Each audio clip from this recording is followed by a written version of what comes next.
policy. It's really important, and it's going to continue to be important in the future. And it's built upon what's going on right now. It's built upon the false claim that we have a climate crisis, a climate emergency. That's the furthest thing from the truth.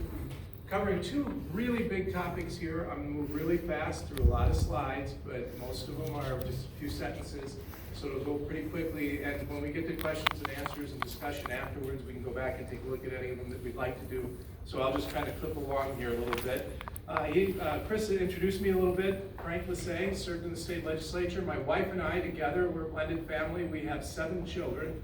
So the future is really important to all of us, 6 girls and 1 boy. And when I used to tell people that in groups, I would say, yeah, all these young girls, they go, oh, all those women in your house. It's, yeah, they're all women in training. Our granddaughter. And I put this up here because it's not only about us, it's not about our young people who are alive now, but it's about our future and the future that we can have prosperity going forward all the time.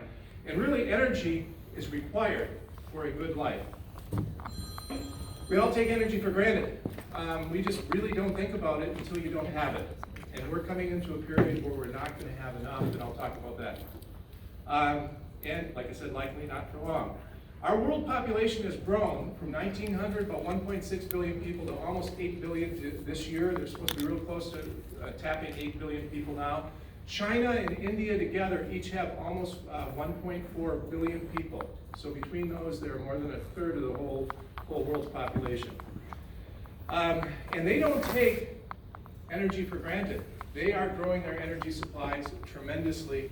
And many people, billions of people yet in the world, use less energy in 1 year than our refrigerator does. And they want it because it makes their lives better. Those billion people rely on wood and dung for their energy.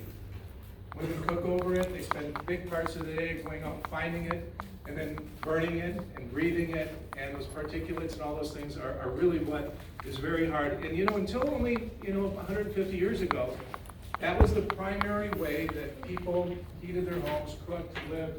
All those things was wood and dung based. Then we got coal. Affordable, reliable, abundant, scalable, which means on the grand scale, big amounts of energy are required for our civilization. Without energy, our modern lives will end, civilization will collapse, billions will die, and the lights will go dark.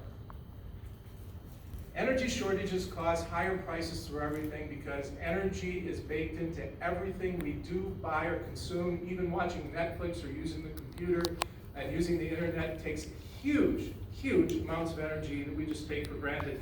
And food prices and energy prices go in lockstep. I'll talk a little bit about that. So these are going, depend on your grocery store bill. It isn't done going up. It's still going up. Climate extremists are now attempting to limit fertilizer because one of the prime ways of getting ammonia fertilizers is from methane, from natural gas. And they are going about the world limiting that now when we're already, because of the war in Ukraine and Russia, we're already short of food and it's going to become worse. And it doesn't affect us. It affects us through high prices. But it affects the poor people, literally hundreds of millions or billions of people in the world. They starve because they simply can't have enough money. They don't have enough money to buy food and to buy energy. And they starve.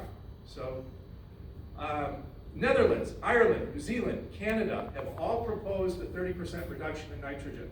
And they're blaming nitrogen. They aren't really talking about what it takes methane to make nitrogen. They're blaming nitrogen itself.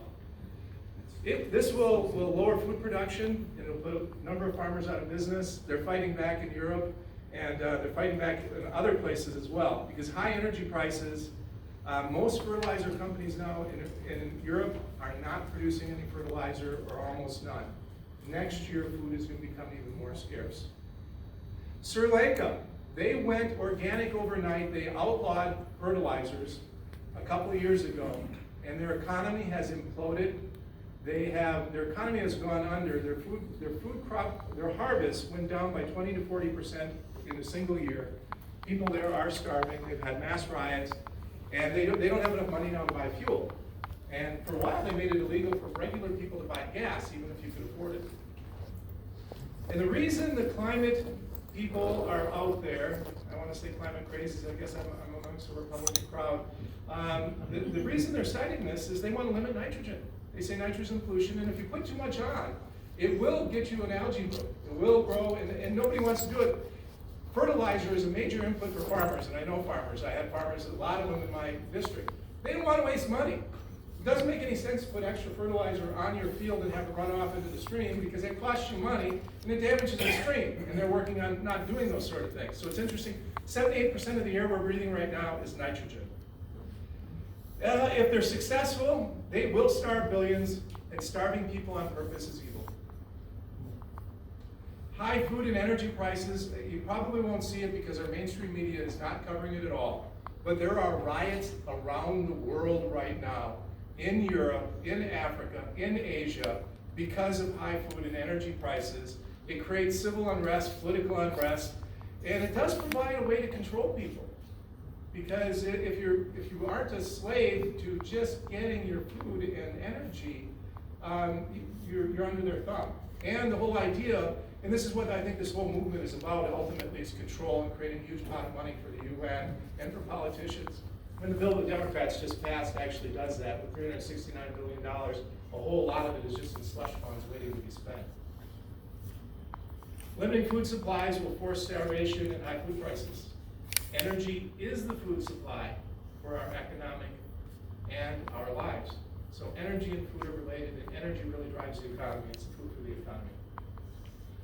Forced starvation, economic pain, lower standard of living, except for the elites. You already see that. They're talking about us limiting what we do as they fly around in jets, do all these other things. They're actually already talking about having us eat worms and insects. This is a movement going on to replace meat, because meat's bad. Well, no, it's not. It's not.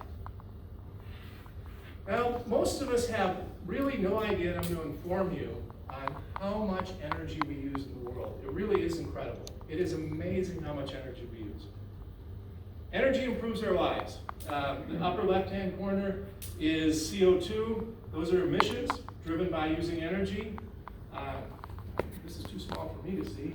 World life expectancy tracks right along with energy. We get more energy, we live longer, we have better lives, and the environment improves, because once you stop having to spend all your time gathering that wood, burning it, cutting up the forest, scattering down, doing all those sort of things, and you start to have a good life, you can pay attention and afford to take care of your environment, which will also help animals, livestock, forests, all those other things, if you don't cut them down for wind towers and solar panels that they're doing now. Whole forests